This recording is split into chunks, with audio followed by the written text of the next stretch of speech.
Sir నిన్న assembly సమావేశాలు చూసారా మీరు? చూసాను. అంటే మొత్తం చూడలేదు, కొంచెం చూసారు. జగన్మోహన్ రెడ్డి గారి ప్రమాణ స్వీకారం చూసారా? చూసాను. ఆయనలో కాన్ఫిడెంట్ లెవెల్ తగ్గిందా పెరిగిందా? కాన్ఫిడెన్స్ సంబంధం లేదండి. ఎవరైనా ఒక హార్డ్ హట్టింగ్ వచ్చినప్పుడు ఇమీడియట్గా మన ఇంట్లో ఎవరైనా కాలం చేశారో లేకపోతే ఇంట్లో ఎవరికైనా బాగలేదు అంటే ఊహించని పరిణామం ఏదైనా జరిగింది అనుకోండి, వెంటనే obviously it will take some time. మీకు ఫేస్లో కానీ ఆ రియాక్షన్ కనబడుతుంది. దట్ డజంట్ మీన్ దట్ అదే దాంట్లో ఉంటారని కాదు. It will take some time, 1 week 10 days పడుతుంది. దాని నుంచి ఆబ్వియస్గా ఎవరైనా రికవర్ అవుతారు. హీ గాట్ 40% ఓట్ బ్యాంకింగ్ కదండి, తక్కువ కాదు. అంటే దాదాపుగా 30 లక్షల చిల్లరది వేసి అపోజిషన్ ఓట్లు పక్కన పెట్టేది అనుకోండి. అంటే వాళ్ళు వద్దనుకొని ఓట్లు వేసిన వాళ్ళు దాదాపుగా 1 కోటి మంది మిమ్మల్ని నమ్మే ఓట్లు వేసారు. అంటే నాకు జగన్మోహన్ రెడ్డిని నమ్ముతున్నాను అనుకున్న వాళ్ళు 1 కోటి మంది ఉన్నారు. సో ఇప్పుడు ఒకసారి కొంచెం స్లోగా మీ వెనకాల లుక్ బ్యాక్ చూస్తున్నారు అనుకోండి, ఎవరో కాలం చేశారు అయిపోయింది, కానీ నా వెనకాల నా కుటుంబం ఉంది, నా జాబ్ ఉంది, నేను నడపాల్సిన పిల్లలు ఉన్నారు, ఇవన్నీ ఒకసారి చూసుకున్నప్పుడు మళ్ళీ మనిషి రికవర్ అవుతాడు. So it will take some time అనుకుంటున్నాను. ఆ కాన్ఫిడెన్స్కి దానికి సంబంధం లేదు సార్. జనసేన పార్టీకి 6% మాత్రమే ఓటింగ్ వచ్చింది. 6% ఓటింగ్ వచ్చిన జనసేన పార్టీ 21 సీట్లని కైవసం చేసుకుంది. మరి 40% వచ్చిన వైఎస్ఆర్సీపీ ఎందుకని 11 సీట్లకి ఎందుకు పరిమితమైంది సారు? మీరు ఈరోజు పార్టీ పెట్టారనుకోండి సార్, ఈరోజు మీ పెళ్ళయిందా? అవునండి, అయింది. మీరు 2 పెళ్లి సంబంధాలకు వెళ్ళారు, 2 మీకు వర్కౌట్ అవ్వలేదు, మిమ్మల్ని రిజెక్ట్ చేశారు. 2 పెళ్ళిళ్ళు మిమ్మల్ని రిజెక్ట్ చేశారు కదా, 3వ పెళ్లి సంబంధం మీకు ఎలా అవుద్దంటే ప్రీవియస్ది అది ఎప్పుడు దాన్ని బేస్ చేసుకోకూడదు. అది ఊరినే ఒక జస్ట్ కంపేర్ చేసిన పనికి వస్తుంది. అంటే చాలా మంది అంటున్న మాట ఏంటంటే సార్, 40% ఓటింగ్ వచ్చింది, కనీసం మాకు 60 సీట్లన్నా రావాలి కదా జనసేనకి. అది మన సిస్టంలో ఉన్న ప్రాబ్లం ఏంటంటే పర్సంటేజ్ యాక్చువల్ కరెక్ట్గా అయితే మీరు చెప్పిన పాయింట్ కరెక్ట్, అలా ఉండాలి. ఒక పార్టీకి ఇప్పుడు 40% వచ్చింది కదా, 40% ఉన్నప్పుడు రిప్రజెంటేషన్స్ కూడా 40% ఉండాలి. కానీ మన రూల్ ఏంటంటే ఇండివిజువల్ నియోజకవర్గ వారికి వేస్తున్నాం. 51% 100 చోట్ల వచ్చింది అనుకోండి, 100 చోట్ల మీకు 49% వచ్చినా కానీ 1 సీట్ కూడా రాదు. 50% దాటేసింది అనుకోండి, 53% వచ్చింది, 1 సీట్ కూడా రాదు. సో అలాంటి ఇండివిజువల్ నియోజకవర్గాలు మన సిస్టంలో ఉన్న ప్రాబ్లం ఏంటంటే రిప్రజెంటేషన్ ఆఫ్ మనకు ఎవరైతే ఉన్నారో మనకు ఎమ్మెల్యేస్ వాళ్ళ పర్సంటేజ్ ప్రకారంగా ఉంటే మీకు ఎక్కువ వాయిస్ వినపడుతుంది. ఇప్పుడు 40% ఉన్నటువంటి ఓట్ బ్యాంకింగ్ 11 మంది కదా, వాయిస్లో తప్పు కదా అది. సో ఆ కాన్స్టిట్యూషన్లో మనం ఎంచుకున్న విధానంలో ఎక్కడో ఆ మిస్టేక్ అయితే ఉంది 100%. సార్ రిజల్ట్ వచ్చిన తర్వాత చాలామంది షాక్లో ఉన్నారు.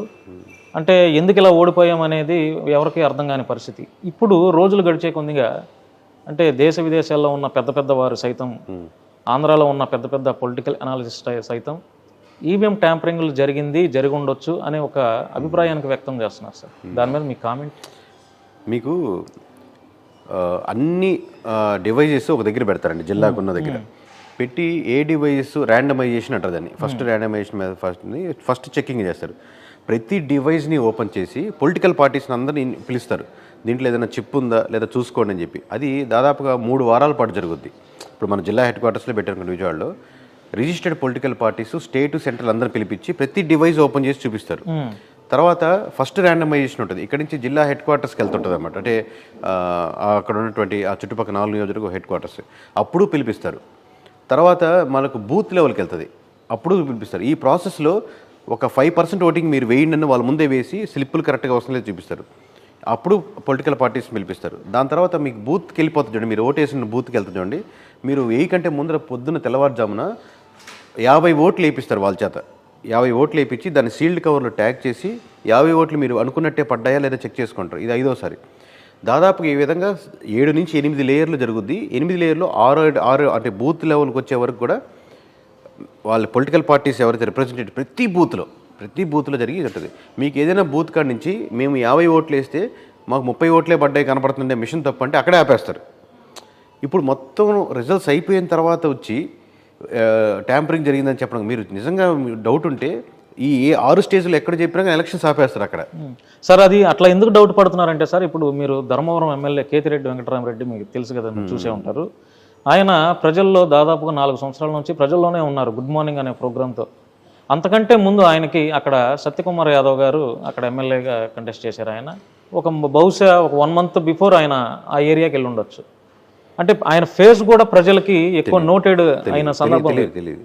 మరి ఆయన ఎలా గెలిచారు అనేది మీకు ఎలక్షన్ ప్యాటర్న్ అర్థం చేసుకోవాలండి. ఫస్ట్ ఆఫ్ ఆల్ 2 లేయర్స్ ఏంటంటే 80 to 90% vote banking party vote banking పడుతుంది. ఎక్కడో మీరు చెప్పినట్టు కేతిరెడ్డి గారు లాంటి వాళ్ళు రేర్ కేసు 10 to 20% వరకు పుల్ చేయగలుగుతారు. మోర్ దాన్ 10,000 ఓట్స్ వరకు వాళ్ళ ఇండిపెండెంట్గా ఓట్ బ్యాంకింగ్ పుల్ చేయగలుగుతారు. బట్ మీకు ఈ 80% vote banking party vote banking ఉంది చూసారా, దాంట్లో ఎప్పుడైతే మీకు పార్టీ మీద అగెనిస్ట్గా పడుతుంది అనుకోండి, మీకు సర్టెన్ ఓట్ బ్యాంకింగ్ కోల్పోతున్నప్పుడు ఇండివిజువల్ క్యాండిడేట్ వచ్చే 20% ఆయన కూడా ఒక వీడియో చేశారు, చూసారా? ట్యాంపరింగ్ జరిగింది. కేకేకి ఎలా తెలిసింది. సో నేను అది ఓకే, అది ఎవరు నేను కమెంట్ చేయొచ్చు, నాకేం ఇబ్బంది లేదు. నేను మామూలుగా వ్యక్తిగతంగా తిరిగిన వాళ్ళల్లో ఆయన మీద కూడా చాలా అలిగేషన్స్ ఉన్నాయి, బట్ నేను I don't want go in to that one. But నేను వ్యక్తిగతంగా నమ్మేది ఏంటంటే, తిరిగిన వాళ్ళ ఆంధ్రప్రదేశ్లో ఒక సర్టెన్ టైం పట్టుకొని 2 hours 3 hours తిరిగిన వాళ్ళు ఒక 5-6 మందిలో ఖచ్చితంగా కేతిరెడ్డి గారు ఉంటారు, దాంట్లో డౌట్ లేదు.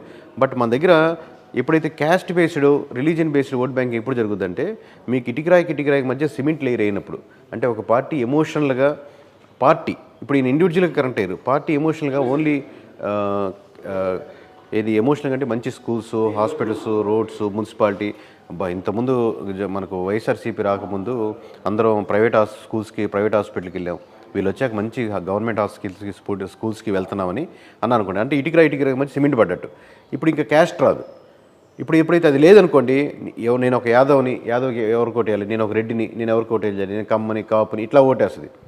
మీరు మళ్ళీ ఆ లేయర్ లేనప్పుడు మళ్ళీ ఇటుకరాళ్ళ మధ్య ఉంటుంది అనమాట ఓట్ బ్యాంక్. ఇటుకరాయి అనేది క్యాస్ట్ బేస్డ్ అనుకుంటే, సో మళ్ళీ క్యాస్ట్ బేస్డ్ వచ్చినప్పుడు తిరిగినా తిరగకపోయినా సంబంధం లేదు, మళ్ళీ ఆ ప్యాటర్న్ అయిపోద్ది. ఇప్పుడు ఆబ్వియస్గా బలమైన 2 కమ్యూనిటీలు కలిసి ఆ అడ్వాంటేజ్ అవుద్ది. ఆబ్వియస్గా వైఎస్ఆర్సీపీ నుంచి వచ్చిన ట్రాన్స్ఫర్ అయిన ఓట్ బ్యాంకింగ్ ఉంటుంది, రోడ్లు బాగాలేవని, కాలువలు బాగాలని, ఉద్యోగస్తులని, ఉద్యోగం కోరాలని.